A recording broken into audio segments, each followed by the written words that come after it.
भक्तों की चर्चा करते हैं, ऐसे भक्तों की चर्चा भगवान को बड़ी प्यारी लगती है।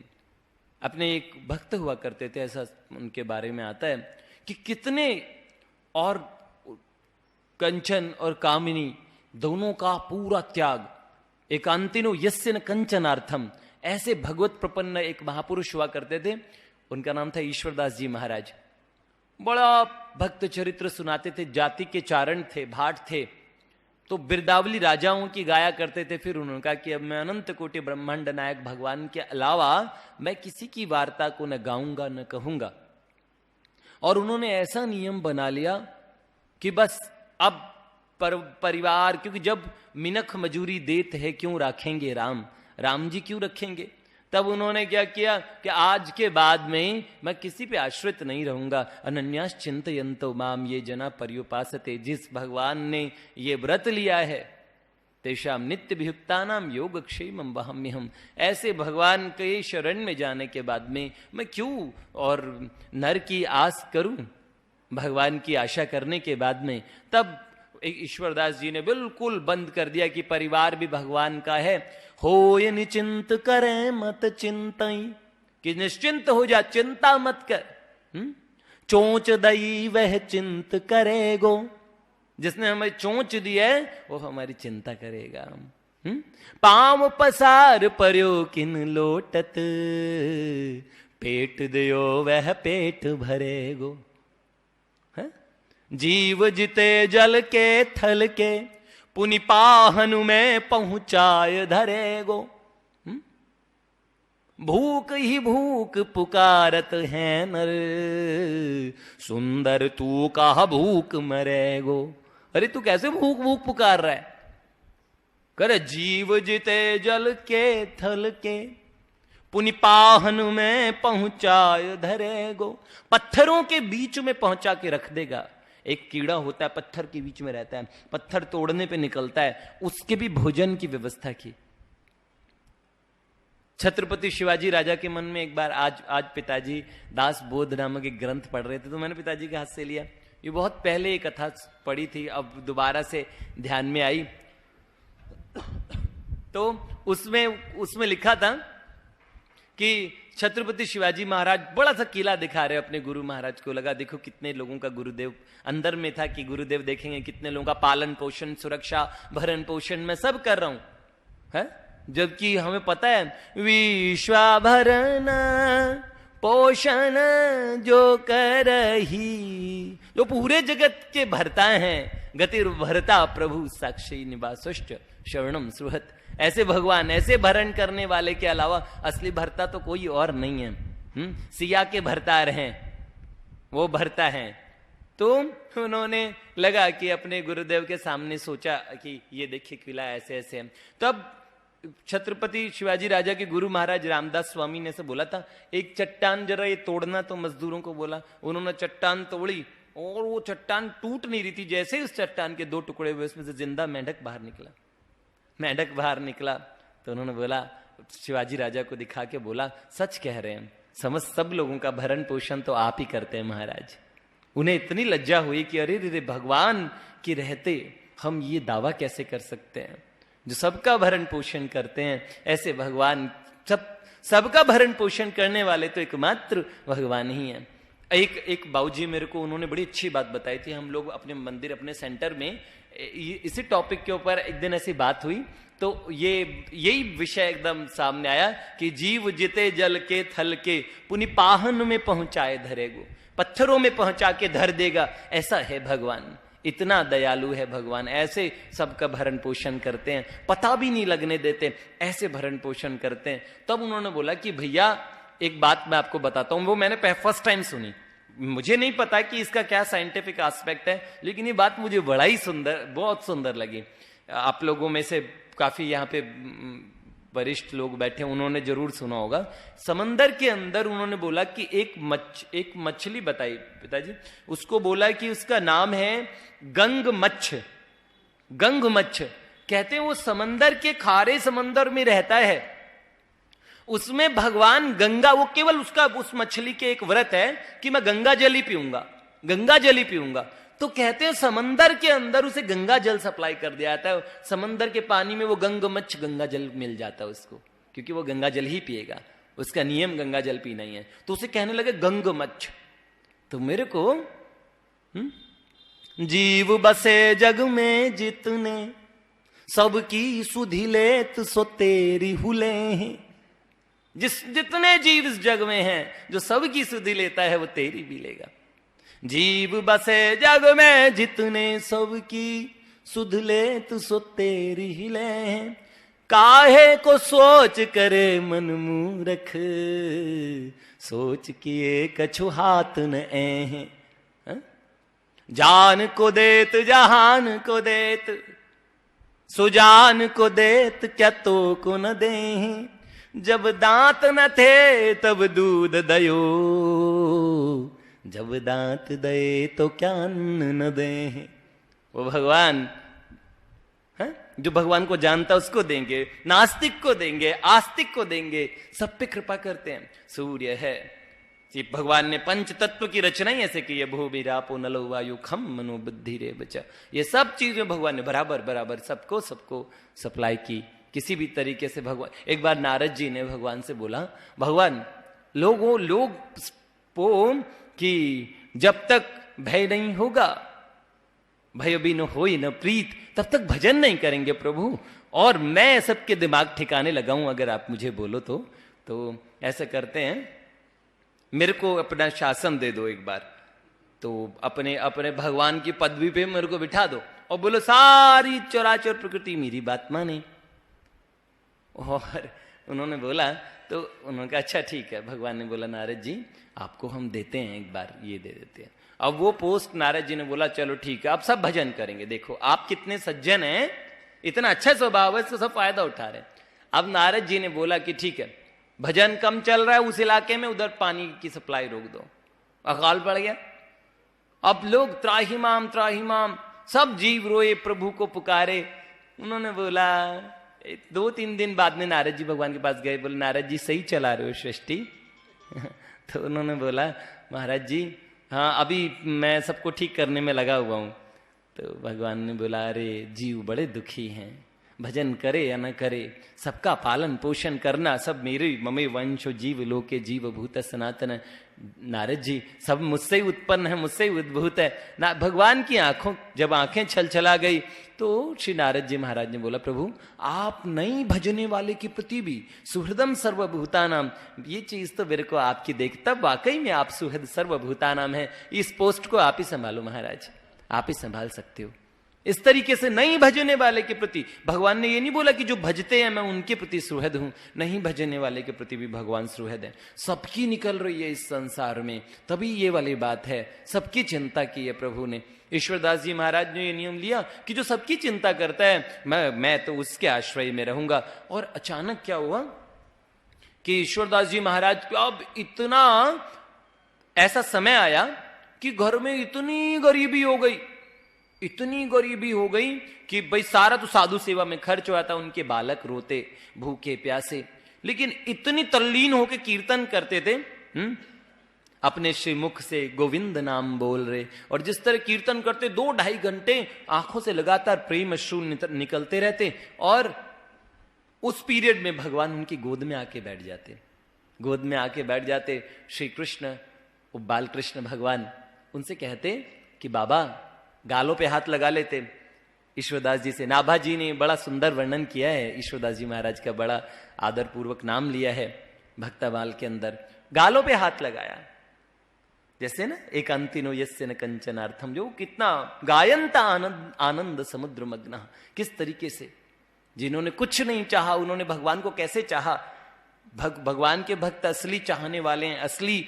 संसार के लोगों को एक भैया ने मैसेज भेजा था हमारे पास में, उसमें कहा कि संसारी बड़े त्यागी हैं, भगवत भक्त ने तो सब सारे समस्त जगत जिस भगवान का है, भक्तों ने तो उन भगवान को पकड़ लिया, तो भक्त कैसे त्यागी हुए। और संसारी लोगों को पता है कुछ भी हाथ नहीं आएगा, तो भगवान को भी त्याग के बैठे हैं। देखो उन्होंने तो समस्त चीजों का त्याग कर रखा, उन्होंने तो भगवान का, एकमात्र भगवान ही प्राप्य है जीव के, और तो कोई चीज प्राप्त होने योग्य है नहीं, हो भी नहीं सकते कभी किसी को।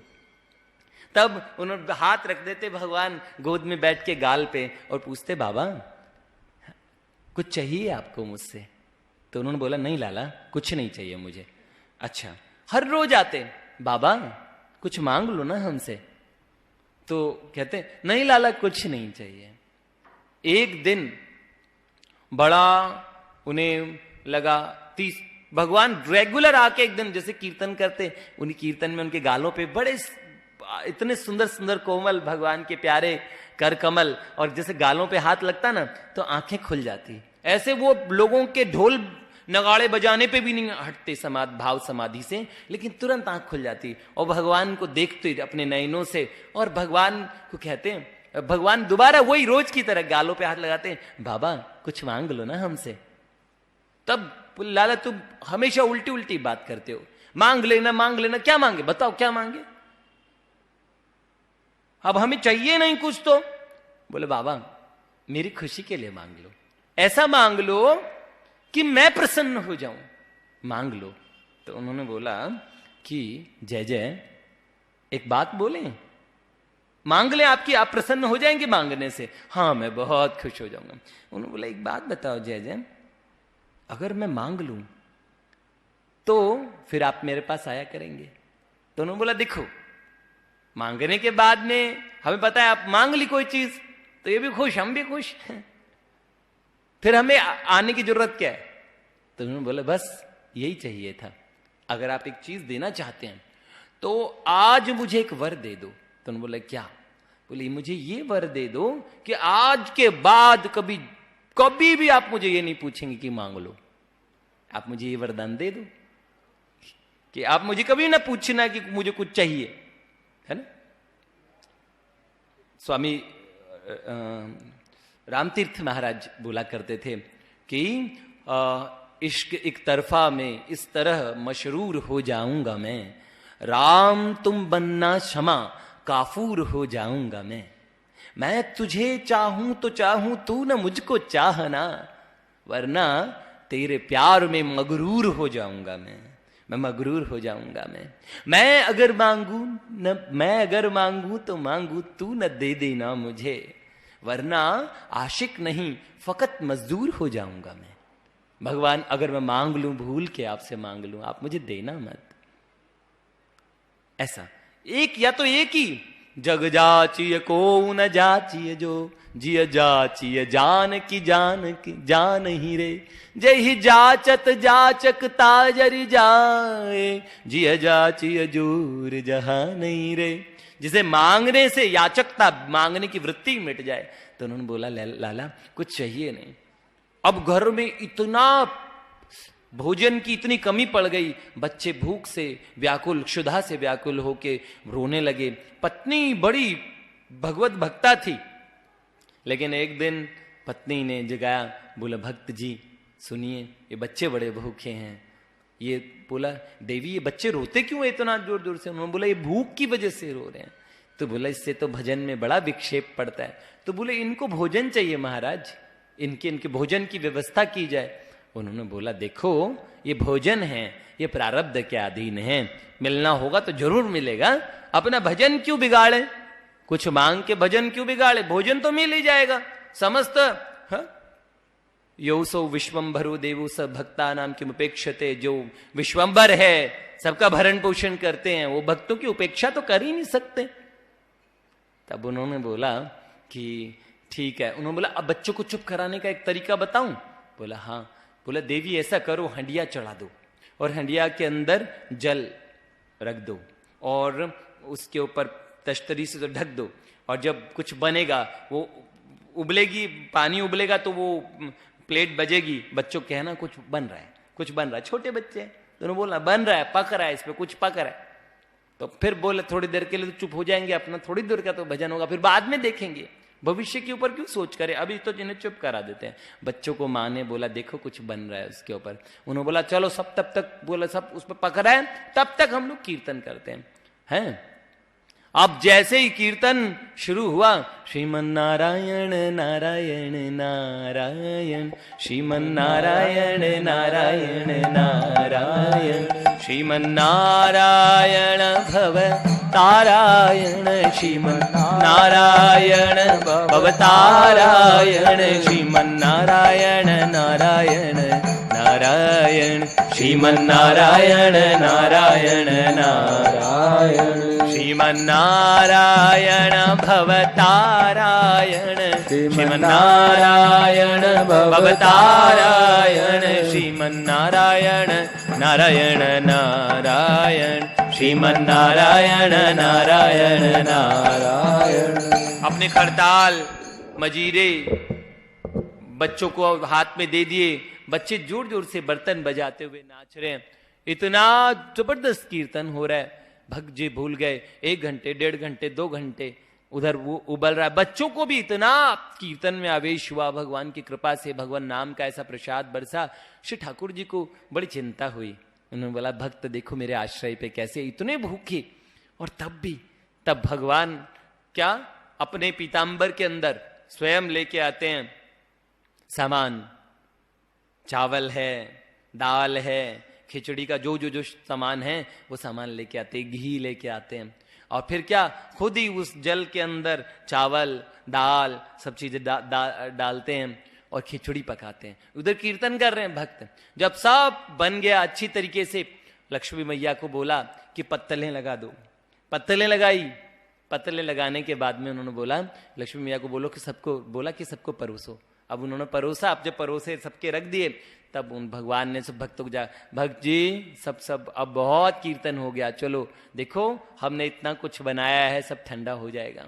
सब बच्चों को बड़े प्यार से गोद में बिठा बिठा के लक्ष्मी मैया और श्री ठाकुर जी ने प्यार किया, मस्तक चूमा सबको। जब देखो भक्त और भक्तानी इतने प्रसन्न हुए, भगवान के दर्शन हुए। भगवान ने भक्तराज को बिठाया, लक्ष्मी मैया ने उनकी पत्नी के साथ बैठ के उसी पत्तल के अंदर खाया। श्री ठाकुर जी ने अपने भक्त के साथ बैठ के भोजन आरोगा। तब जिसका जैसा नियम है, इतने पक्के कि भगवान वो कहते ना अपने रामचरितमानस के अंदर में भगवान ने नवधा भक्ति के प्रकरण में जो बातें बताई, वो सारी बातें हमारे इन्हीं विषयों के इर्द गिर्द घूमती है कि भक्त के लिए वहां पे जहां पे भक्त ज्ञान की उलझन भरी कठिनाइयों को उसके लिए थोड़ा सा मुश्किल पड़ जाता है, वहां उसे सीधे सीधे 2 3 4 5 7 बातें समझ में आती है। उनमें भगवान बोलते एक भी ठीक लगे तो अच्छा है। लोग तो 9 की 9 कर सकते हैं, हम लोग सारे लोग, और असल में ज्ञान की सारी पकड़ उसमें आ जाती है अगर कोई उसे मान ले, क्योंकि उसमें एक बात है, उसमें सारी बातें आती है। भगवान ने ये जानबूझ के ही विभाग कर रखे कि ये ज्ञान का विभाग है, ये भक्ति का विभाग है, कर्म का विभाग है, घूम फिर के सारी बातें, और एक सब घोलमोल होके मुझे तो सारी एक ही जगह नजर आती है। एक जगह जैसे उसमें ऐसे बोला, शबरी मैया को बताते हैं भगवान, तो उसके अंदर ऐसा बोला कि ये प्रथम भगति संतन कर संगा, एक भक्ति संतों का संग है। तो मुझे लगा कि ठीक है, कहते एक बहुत है, भगवान ने बोला एक बहुत है। अब संतों के संग आ जाएंगे तो संत तो बार बार ही बोलेगी चलो मेरे साथ बात करनी, तो माला जपो, नाम जपो, है, और भगवान की कथा भी सुनने को मिलेगी। तो बताइए दूसरी भक्ति हो जाएगी कि नहीं हो जाएगी? प्रथम भगति संतन कर संगा, दूसरी रति मम कथा प्रसंगा। अब बोलो रति तो होगी, जिसका संग में अच्छा लगता है उसकी बातें अच्छी लगेगी, क्योंकि संतों का संग किसी को क्यों अच्छा लगेगा? संत लड्डू पेड़ मिठाई तो हलवा पूरी तो खिलाएंगे नहीं, उनके पास तो सबसे बड़ी चीज यही है, दूसरी रति मम कथा प्रसंगा। अब हमें गुरुपद पंकज सेवा, उसका मतलब संतों में गुरु मिल जाते हैं। एक बात, किसी की वाणी हमें बहुत ही अच्छी लग जाती है, उनके चरणों की अगर वो डायरेक्ट सेवा नहीं भी चाहते तो वो अपने आचरणों की सेवा चाहते हैं, अपने आचरण को। तो गुरु पद पंकज सेवा, तीसरी भगति अमान, चौथी भगति मम गुणगन, छोड़ कपट कर गान। चौथी भक्ति चौथी भक्ति भी हो जाएगा मम गुणगन। जो ध्यान से सुनेगा, जिसकी रति है कथा प्रसंग में, वो कपट छोड़ के गान भी करेगा। बस ये हमारी 4 भक्तियां और मंत्र जाप मम दृढ़ विश्वासा, पंचम भजन सो वेद प्रकाशा, छठ दम शील बिरति बहु कर्मा, निरत निरंतर सज्जन धर्मा। 8 सम मोहि मैं जग देखा, 7 सम मोहि मैं जग देखा, मोते संत अधिक करी लेखा। 8 जथा लाभ संतोषा, सपने हूं नहीं देखई पर दोषा, 9 सरल सब सन छल हीना। ये तो मेरे को लगता है शुरुआती 4-5 भक्तियों के फल है। सरल कैसे होंगे हम लोग, छलहीन कैसे होंगे, भरे पड़े हैं तो क्यों। मंत्र जाप मम दृढ़ विश्वास, पंचम भजन संवेद प्रकाश। फिर छोट दामशील, ये तो बहुत आगे की बात है। साधक भक्त तो अगर ये 5 करता है ना, शुरुआती 5, ये साधन पंचक मान सकते हैं इसको। 5 किस्म के साधन अगर वो करें तो हम सब लोगों को पूरा पूरा लाभ हो। भक्त चरित्रों की, भगवान की वार्ताएं बहुत अनंत है और बहुत सारे भक्त चरित्र है। बस हम लोग यही चाहते हैं कि सुनो भक्त वार्ता, चित्त लगा के ध्यान से, हर कथा जुड़ी है भक्त वछल भगवान से। भक्त और भगवान की वार्ताएं हम लोग करें और भगवान के और चरित्रों को सुनते रहें तो धीरे धीरे क्रमशः हम लोगों को ये अपने आप में लगेगा कि भगवान के प्रति रति उत्पन्न होने लगी है। ये है, बाकी तो अभी हमारा समय ओवर हो गया। हम लोग 5-7 मिनट भगवान नाम कीर्तन करते हैं। कल से इस विषय को हम लोग कंटिन्यू करेंगे। भगवान की कुछ भक्तों की चर्चाएं हर रोज सोच रहे हैं, कम से कम 2 भक्तों की वार्ताएं। अगर भक्त वार्ता बड़ी है तो 1 वार्ता पूरी भगवान के भक्त की, और बहुत अच्छा रहेगा कि ऐसे भक्त भगवान चाहते हैं जिनकी वार्ताएं हो, हम लोगों पे प्रभाव पड़े। क्योंकि उपदेशात्मक प्रवचन बहुत लंबे समय के पे भी सुनने के बाद हम लोग कभी इतने जिद्दी होते हैं कि उन चीजों को धीरे धीरे मानते नहीं हैं। लेकिन कभी कभार कुछ ऐसे महापुरुषों का, वो कहते हैं उनके चरित्र में भी प्रसाद ही है, उनका चरित्र भी हम लोगों के लिए प्रसाद है, भगवान का दिया हुआ प्रसाद है। तो इसलिए ये प्रसाद हम पे शायद भगवान ने इसीलिए बोला है। अब एक स्वामी जी महाराज की एक बात मैंने सुनी थी कि महाराज जी ने ऐसे बोला कि हमें भक्त चरित्र सुनने या पढ़ने चाहिए, जिससे हमारे अंदर में श्रद्धा, प्रगाढ़ श्रद्धा, पक्का विश्वास, भगवान के चरणों में प्रेम, ये सब भक्त चरित्र सुनने मात्र से हो जाता है। भक्त वत्सल भगवान की जय। भक्तों की चर्चा करते हैं, ऐसे भक्तों की चर्चा भगवान को बड़ी प्यारी लगती है। अपने एक भक्त हुआ करते थे, ऐसा उनके बारे में आता है कि कितने और कंचन